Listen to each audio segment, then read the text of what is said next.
to thank Chris for the introduction. Did you get my office? Yeah. He just said, the one I used to have, the one in Russell? Yeah. Did you find any cash or gold bars? No. Is there media here? There's a call. It's a joke. It's a joke. You know, guys know. Thank you, Chris, for that introduction, and actually very proud of the work he did with us on the Small Business Committee, and Oren and everyone here in American Compass for hosting me here tonight. A couple observations of seeing someone. We really only got to serve together for like 10 days, you know, because I got confirmed pretty quickly. And by the way, the president was I got 99 out of 100 votes because the vice president at the time had seated up and filled, and the president for some period of time expressed great concern about the fact that I had 99 votes in the Senate. He didn't know if that was a good thing or a bad thing. But I told him recently, sir, you don't have to worry about that anymore. I don't think I'd get 99 votes now. And anyways, but thank you for this chance to speak to you. And by one more thing I want to tell you about, I spent, you know, now that I'm in an executive branch, we oftentimes have to deal with the fact that, you know, we want to do something and it's like, well, but there's a statute or there's a law on the books that limit our ability to do things by executive action. You know, it requires us to go through certain steps. And so I increasingly find myself saying, who the hell wrote these laws?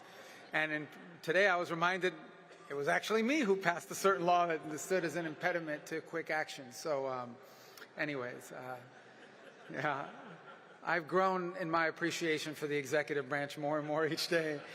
And but that's also, yeah, the media is going to say, oh, he's for an authoritarian form of government. No, I just, you know, some of these laws I passed are getting in the way of my current life. So we have to work through it. We will. But thank you guys for this chance and the work that you've done. And I know that obviously you're going to spend a lot of time focused on domestic decisions, but I want to hopefully pitch you a little bit tonight about what I've learned and what I already believe coming into this job, that so much about what happens domestically, economically, is increasingly intertwined in geopolitics. It always has been. I think that's one of the lessons we forgot, but I think we've been reminded of that here most recently, and a number of events have brought that to bear. The first thing I would say is I think it's always been true. One of the amazing things, one of the reasons why history repeats itself, people like to say that, is because human nature does not change. Technology's changed, what the clothes we wear change, even languages change, governments change, a lot of things change. But the one thing that is unchanged is human nature. It's the same today as it was 5,000 years ago, and that's one of the reasons why history often repeats itself. And one of the things about human nature, I'm not trying to sound like a psychologist here, but one of the things I think history proves is that one of the things we are programmed as people with is the desire to belong.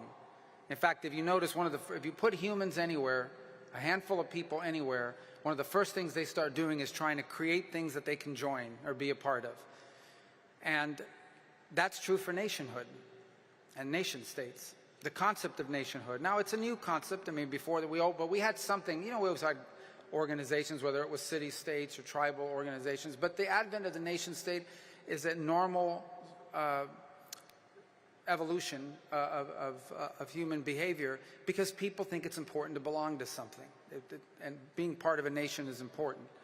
And I think that's really true, obviously, increasingly in how geopolitical decisions are made. I think that's obvious and people understand that, but it's one of the things that we forgot. And we certainly forgot it at the end of the Cold War.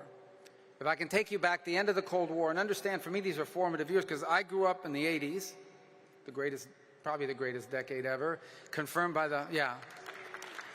You know why I know this? Because my kids, I have young, well, I say young, they're like 24, 22, 20, just turned 20, and one who's 17. All they do is watch reruns from the 80s and 90s. They don't make good TV anymore. Everybody wants to watch stuff from the 80s and 90s, so that's just my pitch. The 70s were a dark period of time because of disco music. But in the 80s, we got a disco fan back there. But the 80s, you know, we did, the hair was a little too big, but other than that. But going back, the 80s, you grew up, and I remember in 1983, now I'm aging, I just turned 54. I feel 55, but must be 1983. Do you guys remember a movie called oh gosh, what was it? It was about nuclear war. Do you remember this? It was No, War Games. That was a great movie. I'm talking about when I was on TV that scared the hell out of me.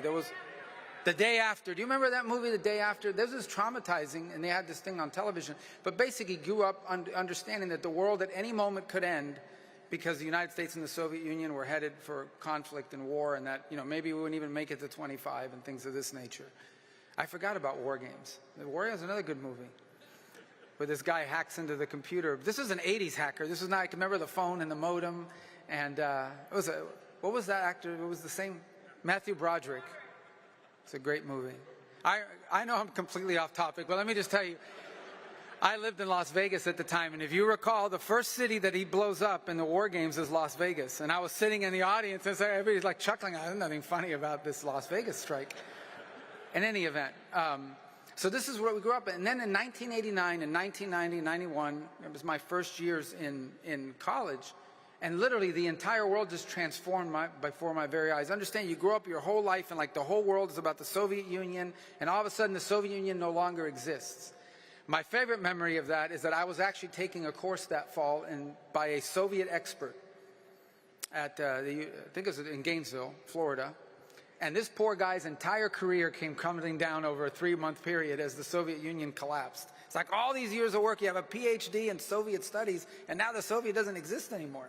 So I don't know what he did after that. I need to check up on that guy. But anyways, the point is the whole world transformed. And there was this effusive exuberance, the belief that the Cold War is over, we won, and now the entire world is going to become just like us. Free enterprise democracies. This is a very idealistic thing to believe. But here's the other conclusion they made. And that is that nationhood no longer mattered when it came to economics. That right now the world would no longer have borders. It wouldn't matter where things were made. What mattered is they were made in the most efficient place. And it became mantra. And look, I think it became part of Republican orthodoxy for a very long time, an orthodoxy that I came up in, which was it's okay if productive capacity moves to another country. Because what that will do is it will free up our workers to do work that's even more productive and pays them more. It was the famous or the infamous idea that who cares that you lost your job at a factory, you're going to learn how to code. And then you're going to make a lot more money doing that. Well, it was completely unrealistic, number one, and became incredibly disruptive that decision was made. But here's the other implication of it. It robbed the nation of its industrial capacity, of its ability to make things. And its industrial capacity and its ability to make things has two ramifications. The first is it hurts your economy. It hurts your country. It robs people of jobs, and the transition is not nearly as easy, but it also ends up becoming corrosive and destructive to communities. And as a result, we had a Rust Belt. We had places that were gutted. And we had families that for generations had worked in a certain field or for a certain company, and all of a sudden that company or that field vanished because it moved somewhere else where it was cheaper to do, and those jobs were gone, and obviously became incredibly destructive, not just for the United States, by the way, but for many nations in the industrialized West. But the other thing it robbed us of is the ability to make things, which is a national security impairment, and a very significant one. If you go back to the World War II, the admiral who had been tasked with planning Pearl Harbor thought it was a really bad idea. He went through and obviously followed orders, but he thought it was a very bad idea because he had spent a substantial amount of time studying in the United States when he was younger. And his conclusion was that attacking the United States was a bad idea because even though at the time militarily we were behind the Japanese, certainly technologically and otherwise, we had factories and we had access to raw material and resources. And he knew that over time, once those factories and those raw materials were put to the war machine, the Japanese would not be able to keep up. And you could very well argue that the end of World War II, that the victory in World War II, both in Europe and especially in Asia, was the result of America's industrial capacity. When the Japanese lost the plane, they lost the plane. When we lost the plane, and their planes were better than ours for a long time, when we lost the plane, we were able to produce hundreds to replace it. Industrial capacity mattered in terms of national security. And that's never changed. That's always been true. And so today what you find is because of all of those years of neglect, because of the loss of industrial capacity, we didn't just undermine our society. We didn't just undermine our domestic economy. We've undermined our position in the world. And what you will find, and what we find even now, is that increasingly on geopolitical issue after geopolitical issue, it is access to raw material and industrial capacity that is at the core both of the decisions that we're making and the areas that we're prioritizing. Now, the technologies are different, but nonetheless, that is what we're increasingly prioritizing. And that's become really apparent to me. I think it was even going into this job, but in the months that I've been there, on place after place, every country in the world is now pitching themselves as a source of rare earth minerals. Every country in the world, by the way, they're not that rare, so every country has access to it, but it's become a big, that alone is not enough, because you have to have access to rare earth minerals, but then you have to have the ability to process them, and you have to make them into usable material. And frankly, what the Chinese have done over the last 25 or 30 years is they've cornered the market. And this is one of the true challenges to sort of pure free enterprise view of these things. You cannot compete with a nation state who has decided they're not interested in making money. They're not interested in making money in this field. They are interested in the short term in dominating the market, being the sole source provider for the world of a certain product. Because once you establish industry dominance in any one of these fields, you can charge the world whatever you want. Now, one thing is if we said, well, this happened because they're just better than us. But that's not why it happened. It happened because we literally gave it away. Because we made the decision, we made the policy decision that it was okay. We were okay with 80-something% of the active ingredients in most of our generic pharmaceuticals coming from another country. We were okay with giving that away. We were okay with giving away all kinds of things like that.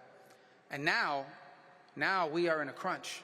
And I say we, I mean the rest of the world is in a crunch, because we have realized that our industrial capability is deeply dependent on a number of potential adversary nation states, including China, who can hold it over our head. And so in many ways, the nature of geopolitics is now adjusted to that and is adjusting to that. And it will be one of the great challenges of the new century and one of the priorities of this administration under President Trump, is to reorient our domestic and the way we pursue geopolitics to take into account for the fact that you can never be secure as a nation unless you're able to feed your people and unless you're able to make the things that your economy needs in order to function and ultimately to defend yourself. There is virtually none of the leading edge industries of the 21st century in which don't have some level of vulnerability. And it's become one of the highest geopolitical priorities that we now face. Not simply access to raw material, but figuring out how can we have more industrial capacities in these critical fields, ideally domestically, but if not here, then diversify the global supply chain so that it cannot be used against us as a point of leverage at a time of potential conflict. In fact, unless we fix it, some of these conflicts will never happen because we will never be able to enter. The amount of leverage they will have on us will begin to constrain our ability to make foreign policy. Unable to get into a tremendous amount of detail, let me just say that even as I speak to you now, there are a number of foreign policy issues in which we're having to balance what we would ideally want to do with what we may not be able to do in the short term until we fix these problems. This is a real challenge in American geopolitics, and it's one that's become a priority and goes right to the heart of the decisions that were made over the last 20 or 30 years that were a mistake and that we're now trying to correct. The other, which is more broad, but I think also ties to economic policy, is the following. Part of the decisions that were made were, in the end, if something is good for the global economy, that's really what matters. Ultimately, a lot of public policy decisions were made without the nation state in mind. Rather, the decision was, is this good for the global economy? Is this good for global economic growth? Is this good for prosperity in other places, even if it may not be in our interest? And we made those decisions even during the Cold War to some extent. I mean, we allowed nations to treat us unfairly in trade, but we allowed them to do it because we didn't want those countries to become victim to a communist revolution that would overthrow them. But then we kept it going. And so today there are multiple countries around the world that are fully developed economies, but whom we have enormous trade imbalances because they want to continue that system moving along, and that has to be corrected.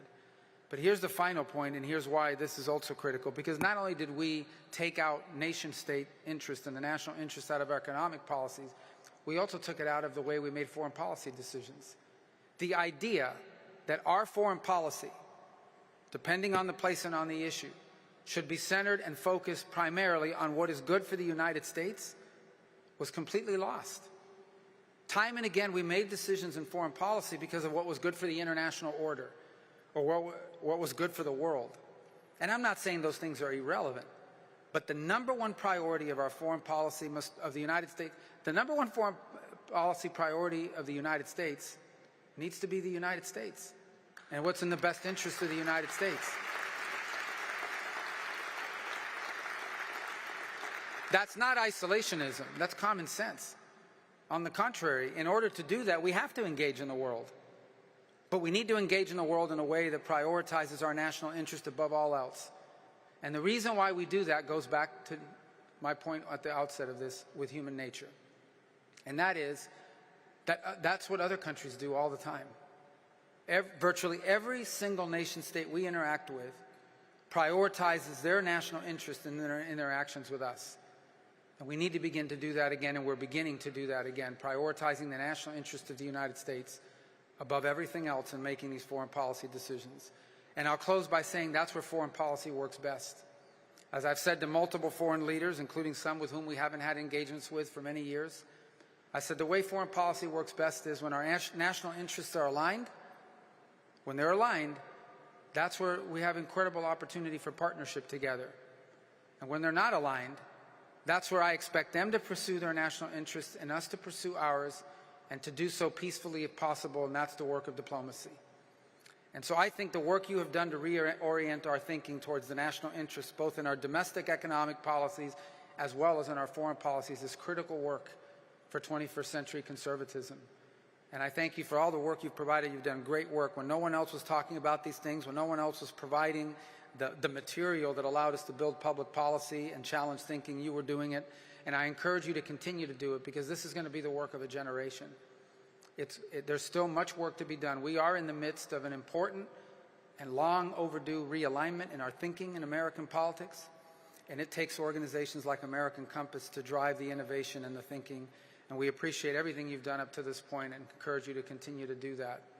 And one of the people who has really been a leader in this regard, someone who I actually got to know as part of this project and this thinking back when he was only a best-selling author and not even a political figure yet, is our current vice president, who is doing a phenomenal job, and someone who I've grown tremendous. My admiration for him has grown tremendously. I admired him before. I admired him in the Senate. I admire him a lot more now as vice president, because I think vice presidents are just more impressive than senators, Bernie. That's how. But I can say that now that I got 99 votes, because I don't need their votes anymore. But the vice president's doing a phenomenal job, and I think is one of the most powerful and clearest voices in the world, really at the edge, at the leading edge of this new thinking in American politics. And it's my honor to serve with him in this administration, and it's my honor to invite him onto the stage now to speak to all of you. So thank you for the opportunity to be here. Ladies and gentlemen, the Vice President of the United States, J.D. Vance.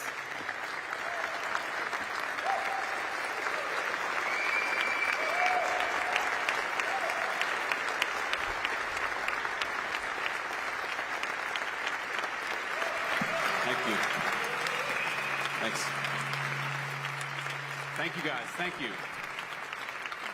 Sit here. Yeah. Great. Great to see you all. I think the last time I was in here was the night before the inauguration. We had a dinner in here, and it was so tightly packed that you actually couldn't get up to go to the bathroom or request an additional glass of water. That's how tightly packed we were in here. And you guys are doing pretty good, actually. Maybe not that tight, but comfortable. But you're doing good. Tastefully packed. That's the happy medium. Before you say whatever introductory thing you were going to say, I'm sure Orrin has a spiel. Orrin always has a spiel, but I just want to say thanks to Secretary Rubio for the very kind words of introduction. So, Marco, I was very fond of him as a Senate colleague, but you learn a lot about somebody when you see them actually operate behind the scenes. And Marco is, if anything, more impressive privately than he is publicly, which is very hard to do. But he's very thoughtful. He actually listens, which is a rare skill in politics. We're very good at talking. Us politicians, we're not so good often at listening. He's just a very, very important part of what the president and I are trying to do. And so thrilled to have him here. And as you know, I think one of the first times I ever met, maybe the first time I ever met Marco, was in a conference room in his Senate office with Mike Needham and Orrin Cass, talking about some of the very things we're talking about here tonight and some of the very things that American Compass is focusing on. So it's kind of amazing to see it come full circle to where we are today. Well, that's a perfect segue into my spiel, so Great. Thank you. I had a few different spiels we could start with, but this is a good one. We are thrilled to have you here. I am thrilled to have this opportunity to talk with you, and so grateful that the work you're doing, and in a sense so in awe of it, because there are politicians out there who are, they've just been politicians, but you are someone who was an intellectual first. Some people don't like the word intellectual, but I mean it in the good sense of the term. You were writing for National Review. You were at the bar late at night arguing about and helping shape these ideas that you are now. I come here for free and you insult me and you call me an intellectual. Remind me that I wrote for National Review. What an asshole this guy is. That's fair. I will admit that I too wrote for National Review.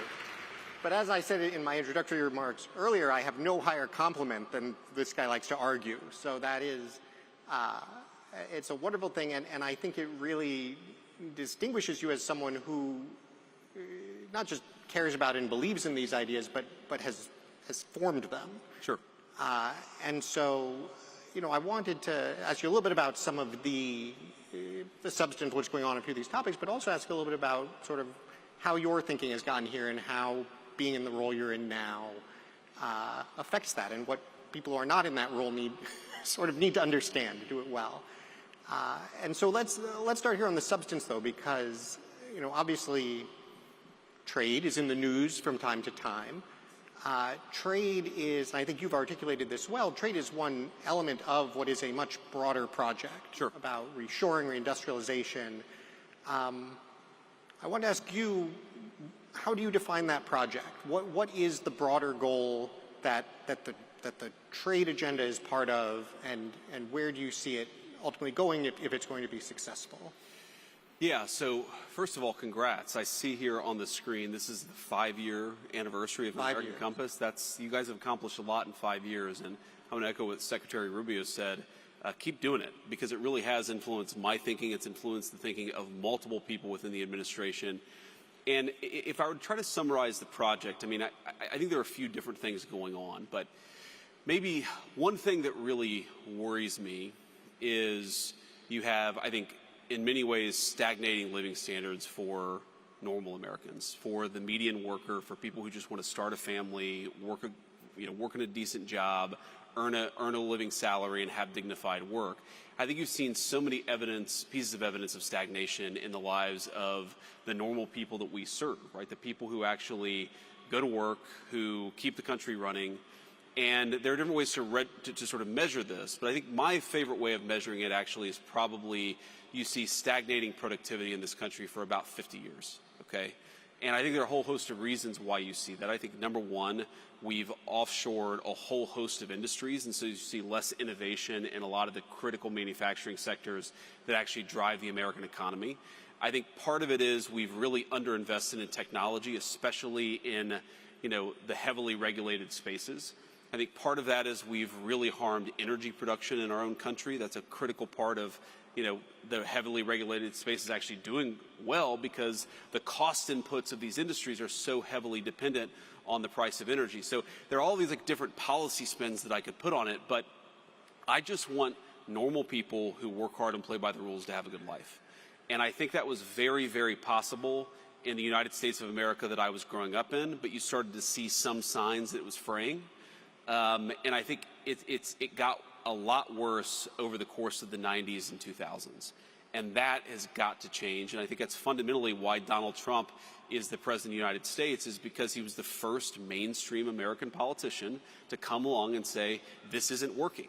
These trade deals are not working for the normal people who power our economy. Our policies have not been productive either in the economic, national security, or diplomatic space. So it's complicated. The answer to your question is complicated. Summarizing it is necessarily very hard. But I think the best way to summarize it is we just want normal people to have a good life. That seems reasonable. Thank you. There you have it, folks. I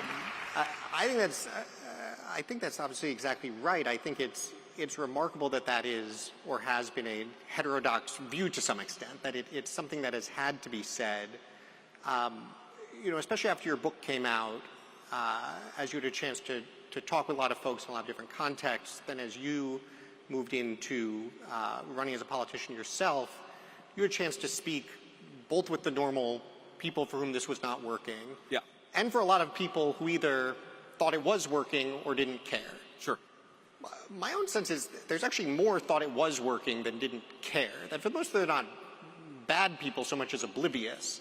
But I'm curious what your experience has been engaging with those folks. But how would you describe, what do they look out at America and see, and what is helpful in communicating to them why this is a problem and why they need to care?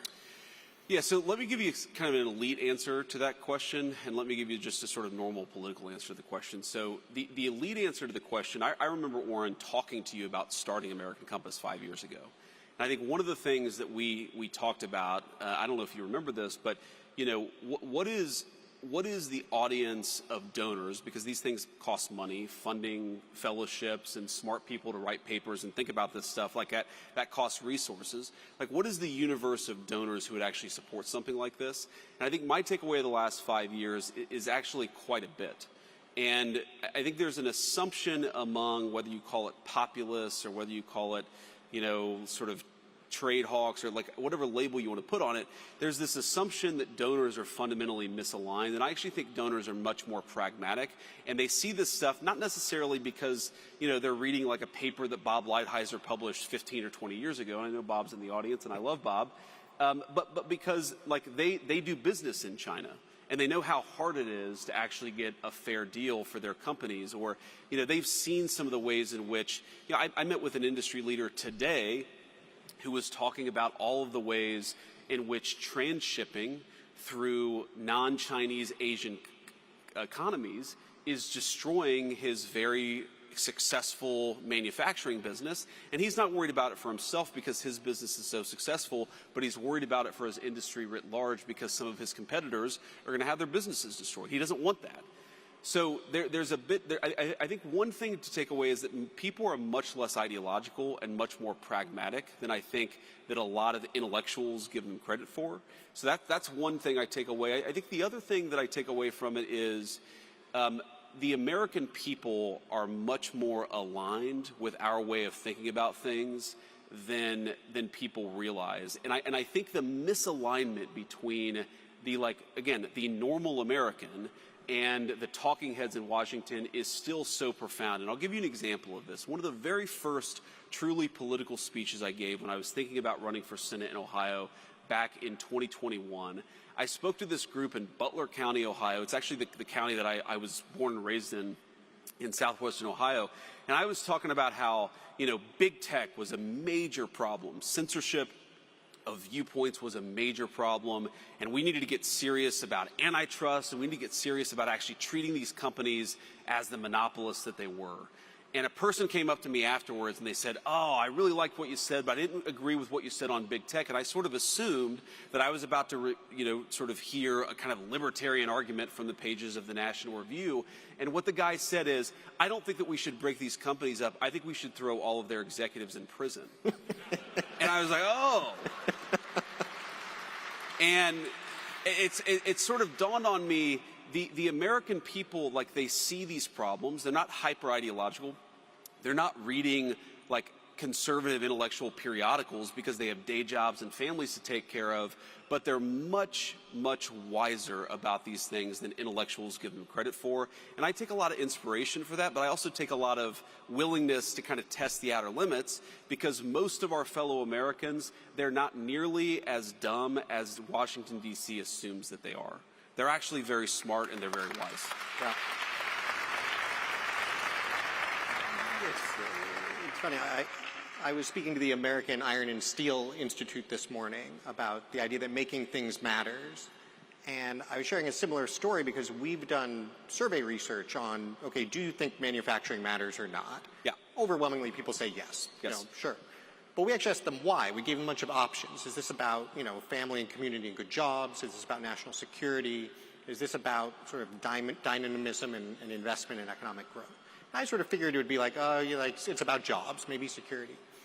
And Americans actually picked dynamism and growth as, by a significant margin, that was their top reason they cared.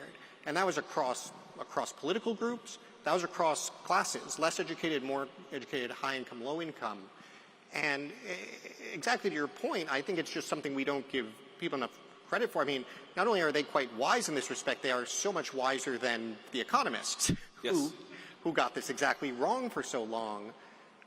I was struck by the speech that you gave at the American Dynamism Conference, which I think touched on a lot of this, because you focused on what is on one hand a real challenge in the new conservative coalition, where on one hand you have the working class, you have labor, on the other hand you have technologists, folks who are very focused on innovation.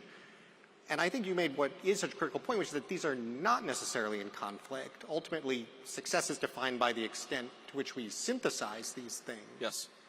I think conceptually, in my mind, that's absolutely right. In practice, that can still be hard. I think there are a lot of places where you still see these collisions.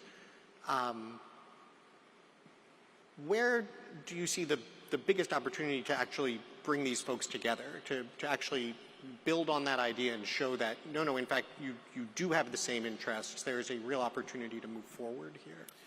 Well, I think that it's interesting you mentioned the American Dynamism speech, because I do think that's actually where the synthesis is, right? That if you believe in growth and you believe that, to have any opportunity to make people's lives better, you actually need sustained GDP growth, then you actually need to have the kind of industries that can support broad-based technological innovation. And so I think that really is the combination. Like, why do I care so much about manufacturing? And why do I care so much about the kind of educational institutions we have to support those industries? It's because, yes, I care about workers and I care about their wages, but I do very much care about innovation, and I don't think you can have one without the other, right? So the classic way of talking about this is to say, well, if you open up an iPhone and you look at the box, it will say designed in Cupertino, California, right? And of course, the implication is that it's manufactured in Shenzhen. In reality, it's not necessarily even designed in Cupertino, California anymore. It's increasingly designed in the place that's manufacturing it. This idea that we can separate the making of things from the innovating of things is, I think, totally farcical. You see this in pharmaceuticals in particular, where I think the countries that are really good at manufacturing pharmaceuticals, especially like the next-gen biologics and large molecule pharmaceuticals, those guys are increasingly really, really good at innovating in pharmaceuticals too. And, one way this has come up in our work in the White House, and I won't get into sort of too many of the hairy details, but, we've been thinking about how to solve a particular problem, meaning a particular kind of product that right now we have access to, but we're starting to ask ourselves these questions about, like, well, what happens if the country that we're trading with completely cut off access to this stuff? And so we're thinking a lot about the supply chain, about how brittle our supply chains are. And by the way, one thing that is shocking about the prior government, about the government we inherited the White House from, is if I, on January the 21st, in fact, I did ask this question, where are the biggest deficiencies in our supply chains? What are the 100 products that we're completely reliant on some other entity to make for us? Where are they made, and how hard would it be to onshore that manufacturing? I asked that explicit question, and the answer was, we don't know. Nobody in the prior government had actually asked these very fundamental questions. And so what is so crazy about the hyper-globalized era is that you had these basic questions about the brittleness of our supply chains that were completely uninvestigated by the very people who supported globalizing those supply chains. We were actually governed by complete morons, and we didn't even realize it until the Trump administration started to get underneath the hood of our government. But to take it back to sort of the point that I was trying to make. Okay, if you want to onshore this one piece of the supply chain, what kind of talent would you need in the labor force to make that possible? And I started talking to, venture capitalists and technologists and people who run sort of industries in this space. And what kept on coming back is, okay, yes, there's a tariff question, there's a revenue guarantee question, there's a capital question. How do you actually form the capital? How do you get the capital goods necessary to make the stuff that you're going to have to make? But the thing that everybody kept on coming back to is we don't even have the people who are skilled in this particular trade anymore because we've so offshored it. And, you realize the point about trade policy, all of this stuff is connected. But when you atrophy critical skills in the economy, it's not easy just to flip that switch back on. And I think that was the way in which the advocates of globalization were the most wrong, is they allowed the best skilled trades workforce in the history of the world to become a little bit atrophied. And I think we're still very good. Like, we actually have a pretty strong foundation from which to build, but we're actually not as good as we were 30 years ago. And the basic question of skilled craftsmen who are able to do a whole host of different things very rapidly. That's one of the things that we have to fix in order for us to accomplish the things that we need to accomplish. The president's very focused on that, but it drives home, how much of a national emergency we're in, that we've lost critical skills, and we weren't even aware that we had lost those skills until a few months ago. Yeah. And of course, the part that drives me nuts about it is the same people who said it does not matter where things get made. Yes. It does not matter if all this goes overseas. Now it's overseas, you say, like, well, why can't we bring it back? And they say, oh, well, because we lost all the expertise. The expertise is super important. And you want to, right. Somewhere you wonder, like, do they even, like, are they trying to lose? It's rough. I think it's very hard for them to realize that the sum of their work, and a lot of these people are good people, a lot of them are well-intentioned. It's very hard, and I saw this in the United States Senate, to look back on a 30, 40, or 50-year career and say, the very thing that I tried to do, I accomplished the opposite, right? It takes a special person to be able to actually change and pivot and accept new information. And unfortunately, we just don't have a lot of those people in the leadership class of the country. The way in which this is most absurd is the people who are most pro-globalization, the people who are most indifferent to whether a given part of the supply chain existed here or China or Russia or somewhere else, those are very often the same people who want us to fight wars all over the world with munitions that are increasingly made by the very people that we offshored our supply chains to. And the fact that, I saw this in the Senate, the fact that you would have people say, we should send an unlimited number of munitions to this conflict, even though we don't make those munitions in the United States of America anymore, the complete disconnect between their views on foreign policy and economic policy made me realize again that we're governed by people who aren't up to the job.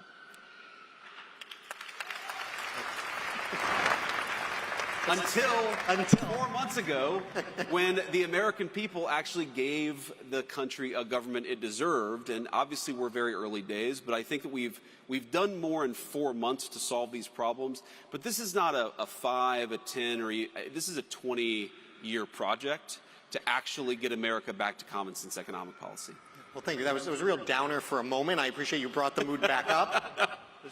Very helpful.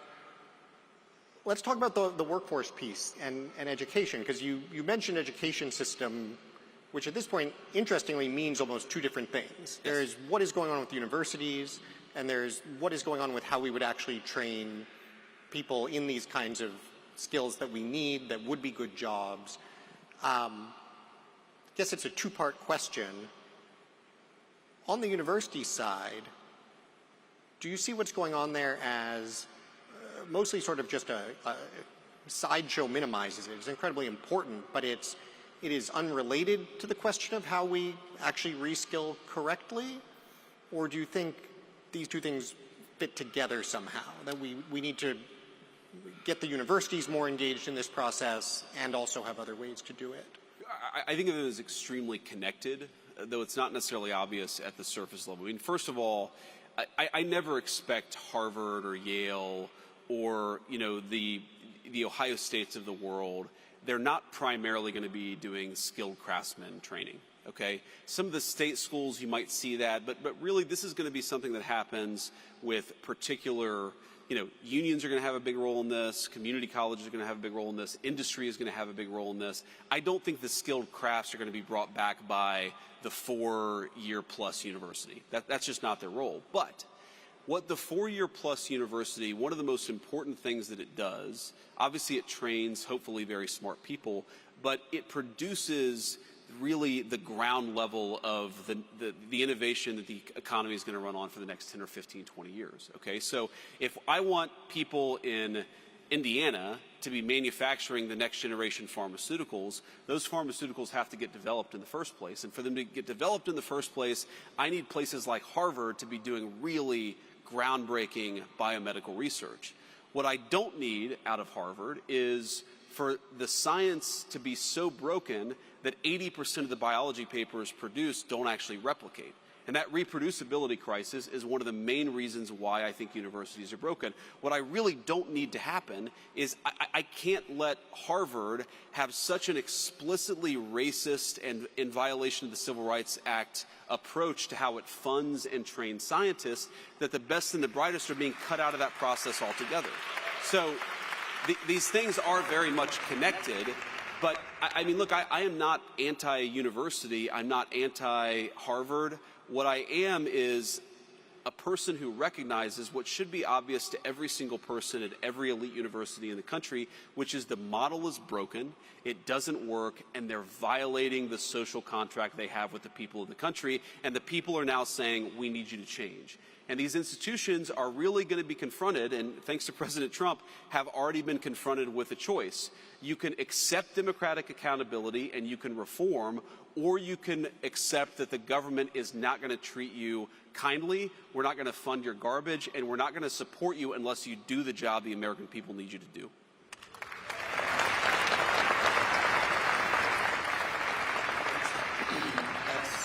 That is very well said. I found myself at one of these universities speaking to a faculty board the day after the $9 billion Harvard announcement. Did you tell them you knew me? It may have come up. It may have come up. I'm surprised you survived. The thing about the faculty board in Ivy League universities, it's not the most imposing environment in many respects. They're not known for their toughness. No, that is true. I'll let you stand on that particular point, but this actually happened to me a few times. I in fact, also was scheduled to go to Canada 2 days after you made the Canada announcement. I may need to run my travel plans by some more folks.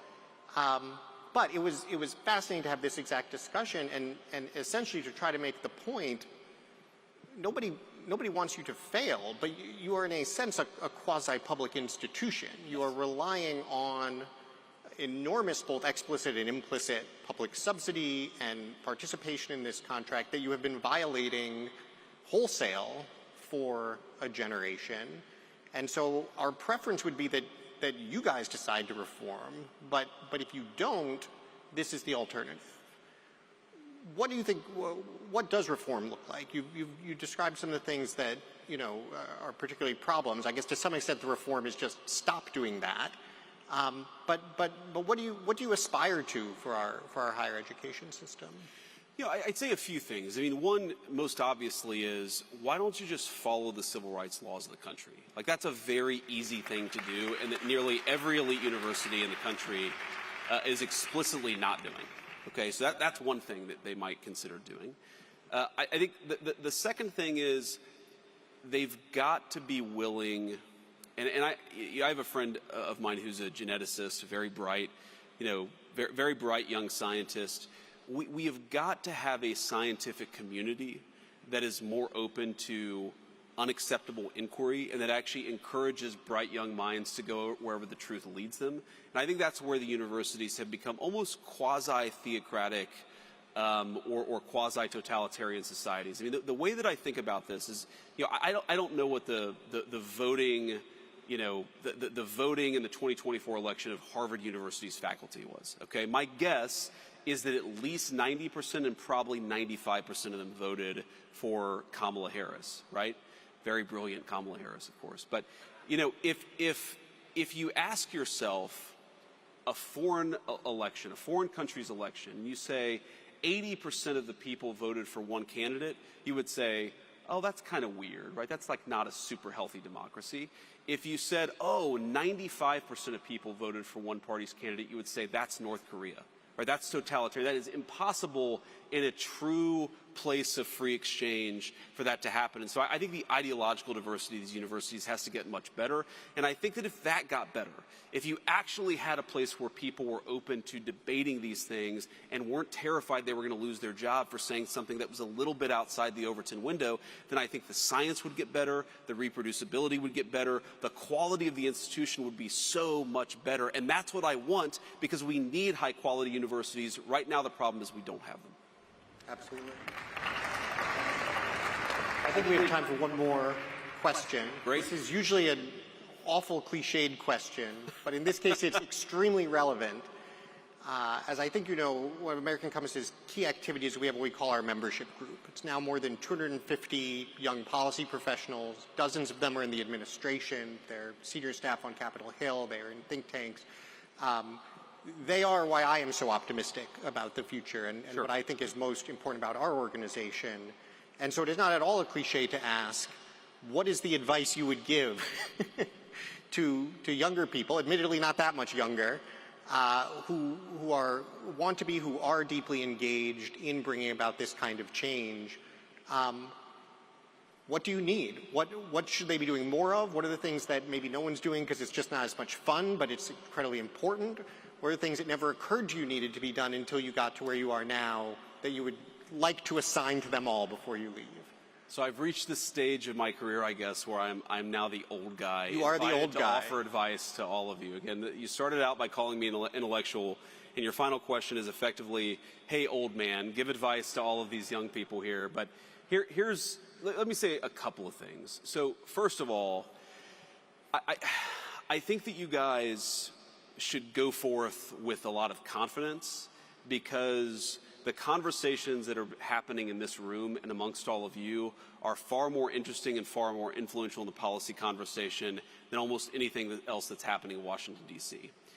There was a time in my life when I was incredibly, I didn't like to talk about trade policy because I didn't have a PhD in economics. Well, it turns out that a lot of the people who had PhDs in economics were flagrantly wrong, and they were given...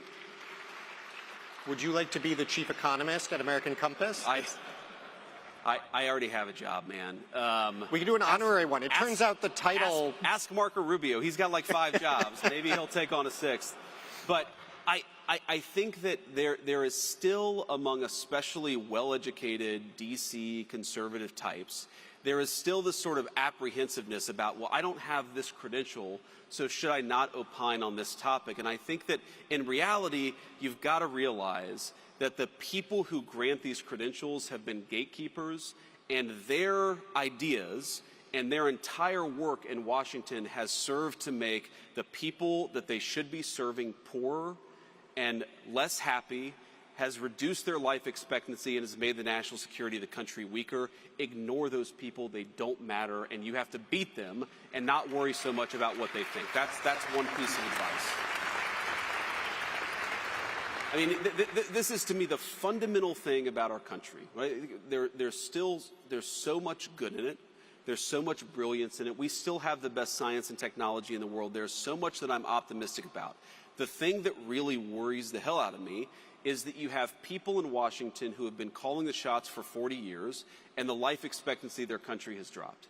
And if that doesn't cause you to look in the mirror and say, maybe I should be doing something different, then there's something fundamentally wrong with you. And so I've given up hope that we can persuade most of the think tank intellectuals of Washington, D.C. to change. We can't change them. What we can do is replace them with all of you, and that's exactly what we aim to do. That's number one. The second piece of advice that I'd give is, look where we are, right? This is a beautiful, beautiful place. Again, the last time that I was here, I was about to be inaugurated as the 50th Vice President of the United States, like literally the next day. Like, this is a very cool place to get to spend an evening. I'm sure the food is great. I'm sure the company is even better. But try to remember that all of this, the job that I have, the white papers that you write, the work that you do, It is all in the service of making normal people have a better life. And so try to find opportunities to actually get out there and see the effects of what you're doing has on the American population. Try to get out there and get to know your fellow Americans. Try to not be the problem with the generation of DC intellectual that was so broken is they were so cloistered, they had no idea that they were about to get hit by a freight train. Don't ever be those people. Learn the lessons. I think one of the lessons you have to learn is be more open and be more willing to sort of test the Overton window. Another lesson is that you've got to have conversations with everybody and not like try to cloister yourself off from everything that's happening intellectually in this town. But I think the most important lesson is to get out there and know the country that you serve. And every single one of you in some form or another are serving this country that all of us love so much. I think that if you actually get out there, it will give you an incredible optimism and hope for the country, but it will also, most importantly, give you an incredible sense of duty. You all are lucky to be here. You're lucky to have the influence on this country that you do. So get out there and do your duty with optimism and hope and a recognition that you're lucky to get to have the life that you do. Use that life to serve the people that all of us love so much. Thank you, guys.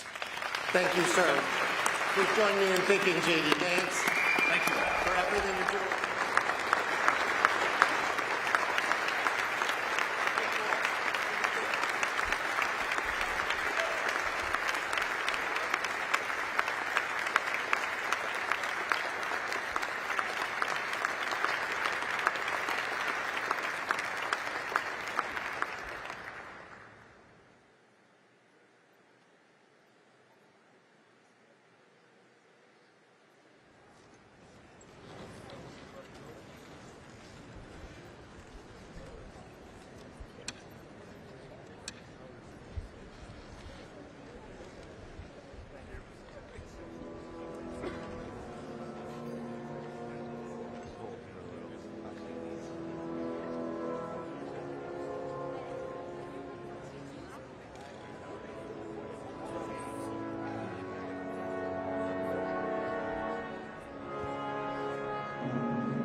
Dessert will be served shortly, followed by the inaugural presentation of the Robert E. Lighthizer Award.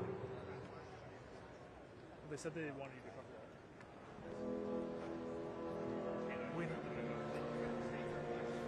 Win just called. He said make sure to the other stage. We've done any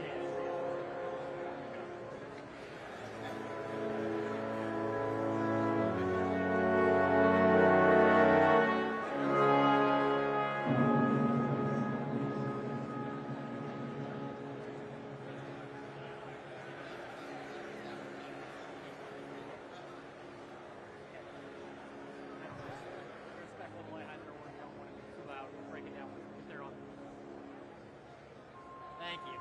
You guys are easy.